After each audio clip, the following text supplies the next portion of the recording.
Hai teman-teman, untuk topik pertama yang akan kita bahas kali ini ada perkembangan kebudayaan Hindu-Buddha di Indonesia.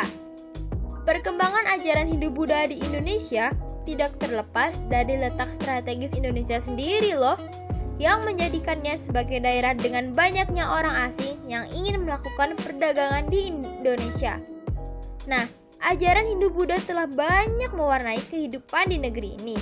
Akan tetapi, proses pasti dari masuknya agama Hindu-Buddha di Indonesia masih belum terkuak loh. Namun jangan khawatir nih, karena ada beberapa teori yang dikemukakan oleh para ahli sejarah perihal masuk dan berkembangnya agama Hindu-Buddha di Indonesia. Contohnya apa sih?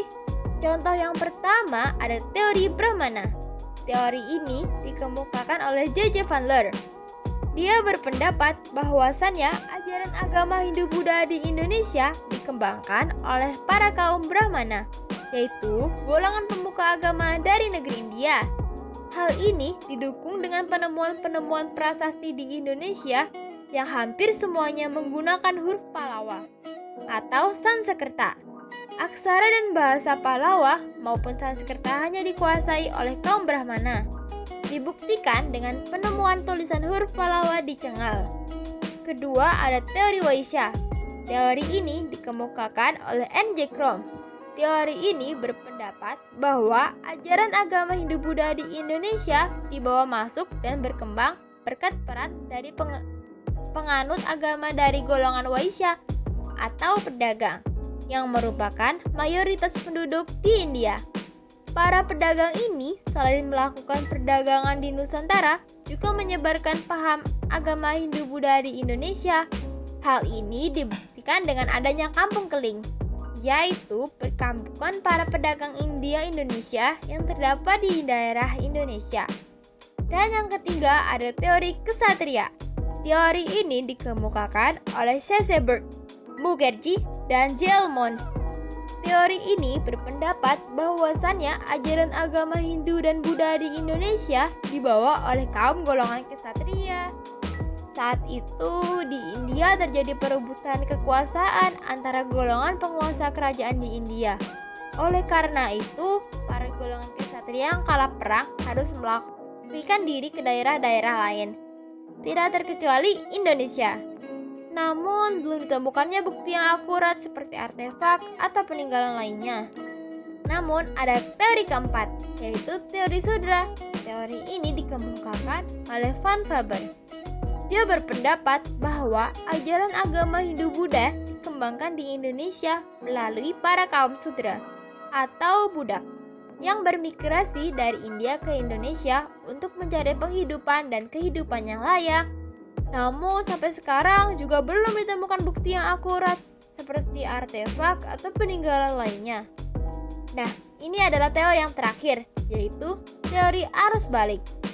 Dalam teori ini, penyebaran agama Hindu-Buddha di Indonesia tidak terlepas dari partisipasi aktif penduduk Nusantara sendiri dalam menyebarkan ajaran ini. Pada saat pertama kali dikembangkan oleh para pemuka agama Hindu dan Buddha dari negeri India, mereka tertarik dan pada akhirnya berusaha mempelajari ajaran tersebut ke negeri asalnya, yaitu India. Hal ini dibuktikan dengan adanya prasasti Nalanda. Di dalam prasasti Nalanda menyebutkan bahwa bala putra dewa dari kerajaan Sriwijaya telah meminta Raja India untuk membangun wihara di daerah Nalanda sebagai tempat untuk menimba ilmu para tokoh dari Sriwijaya. Hal yang masuk ke Indonesia sejalan dengan perkembangan Hindu-Buddha adalah yang pertama agama. Sebelum mengenal ajaran Hindu-Buddha, masyarakat lokal Indonesia telah menganut sistem kepercayaan animisme dan dinamisme, yaitu kepercayaan yang mempercayai roh nenek moyang, pohon-pohon besar atau binatang sebagai dewa. Dengan masuknya ajaran agama Hindu-Buddha, terjadi perubahan-perubahan di dalam masyarakat seperti upacara-upacara keagamaan, tata krama, serta bentuk peribadahan. Yang kedua yaitu pemerintahan. Masyarakat di Indonesia mulai mengenal sistem pemerintahan sejak masuknya ajaran Hindu-Buddha di Indonesia yang dikenalkan oleh orang India loh. Di dalam sistem tersebut, kelompok-kelompok kecil masyarakat bersatu di bawah tampuk kepemimpinan seorang yang dianggap memiliki kemampuan terbaik dan terkuat. Oleh sebab itu, timbullah kerajaan-kerajaan di Indonesia dengan corak Hindu-Buddha. Yang ketiga yaitu arsitektur bangunan. Salah satu tradisi yang sudah ada sejak zaman megalitikum pada masyarakat Indonesia adalah bangunan-bangunan seperti punden Brunda. Dengan masuknya ajaran Hindu-Buddha, maka terjadi peleburan kebudayaan antara Indonesia dan India.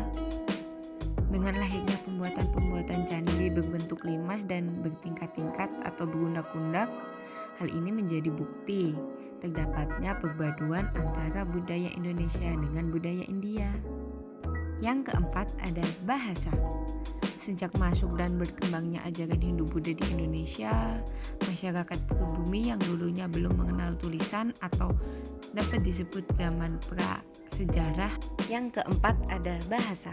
Sejak masuk dan berkembangnya ajaran Hindu-Buddha di Indonesia, masyarakat pribumi yang dulunya belum mengenal tulisan berubah menjadi telah mengenal tulisan sebagai salah satu media komunikasi.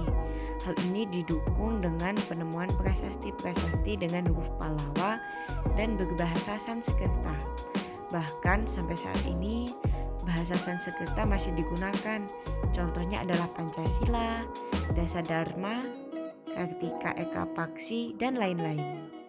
Yang terakhir yaitu sastra. Dengan masuknya ajaran Hindu-Buddha di Indonesia, tidak terlepas dari masuknya pengaruh-pengaruh sastra dari India.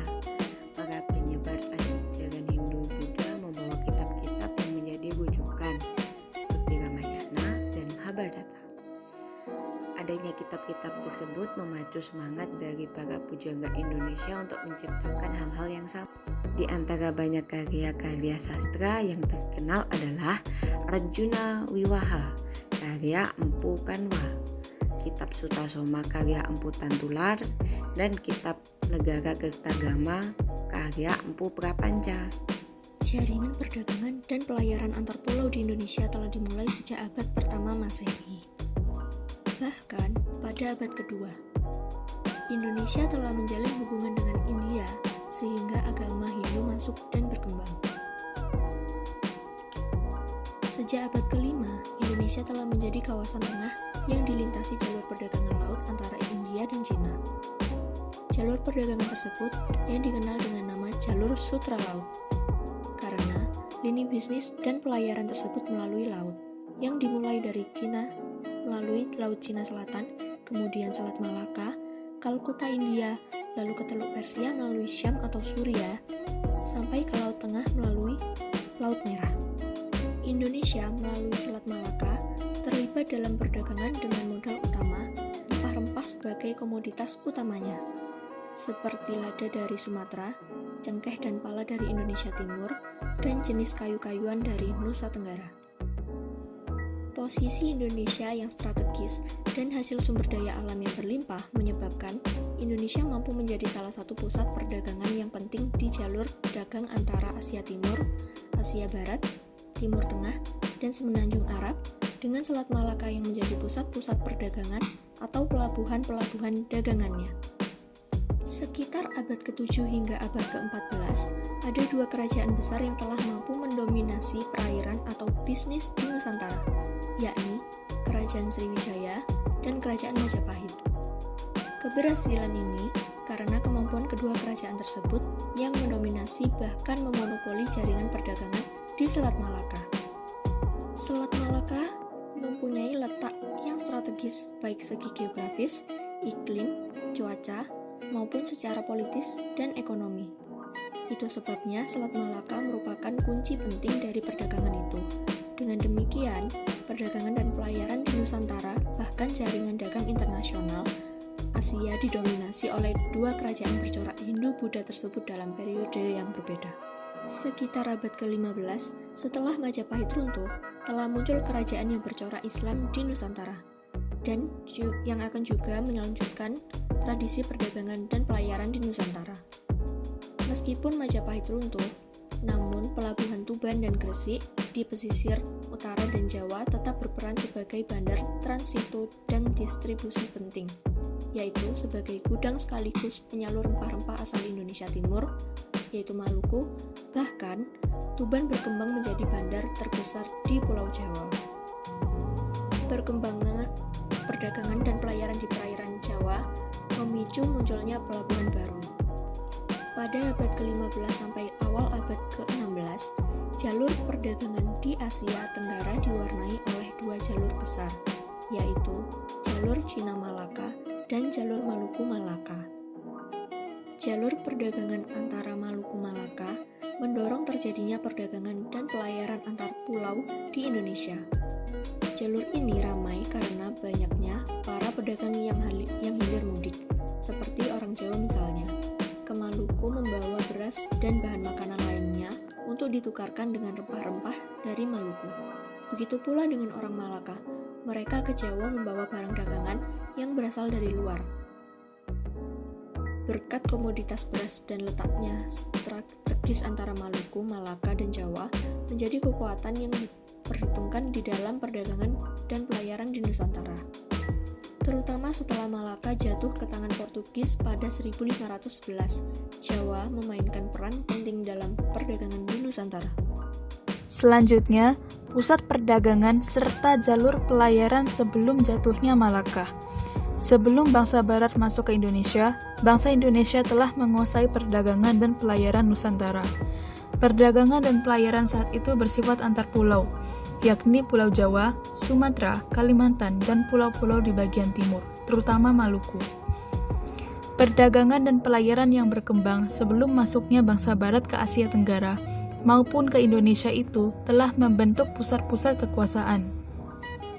Di samping Malaka, sebagai pusat perdagangan dan juga pusat kekuasaan, maka terbentuk pula pusat kekuasaan lain seperti Demak, Jepara, Ternate, Gresik, Banten, Ternate, dan Tidore yang juga merupakan pusat kekuasaan di Nusantara.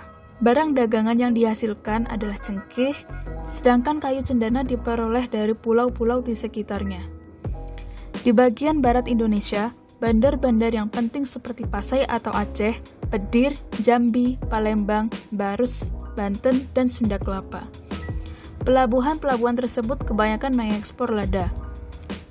Pelabuhan-pelabuhan di pantai barat Sumatera juga menghasilkan barang dagangan lain, seperti kapur barus, kemenyan, sutra, madu, dan damar. Selanjutnya, pusat perdagangan serta jalur pelayaran setelah jatuhnya Malaka. Setelah Malaka jatuh ke tangan Portugis, pedagang-pedagang Islam memindahkan kegiatannya ke pelabuhan-pelabuhan lain. Dengan jalan demikian, mereka tetap dapat melanjutkan usaha perdagangannya secara aman, sehingga penyaluran komoditas ekspor dari daerah Indonesia ke daerah Laut Merah tetap dapat dikuasai. Pusat-pusat perdagangan dan kekuasaan yang sebelum Malaka jatuh sudah ada kemudian menjadi berkembang pesat.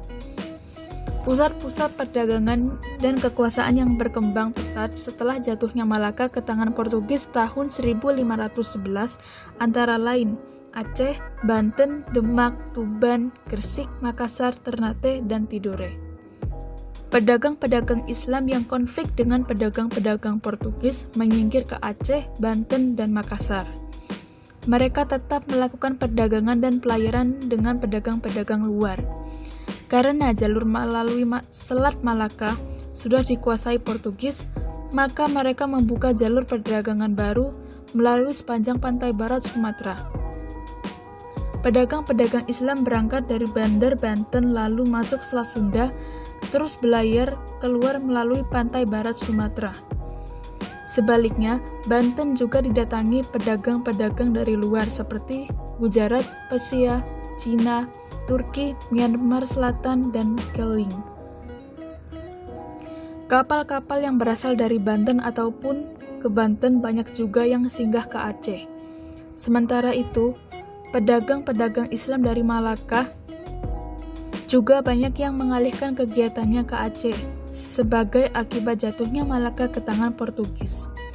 Sehingga Aceh juga berkembang menjadi pusat perdagangan dan pusat kekuasaan Islam. Sedangkan di bagian timur ada dua pusat perdagangan dan kekuasaan Islam yang penting, yakni Ternate dan Tidore.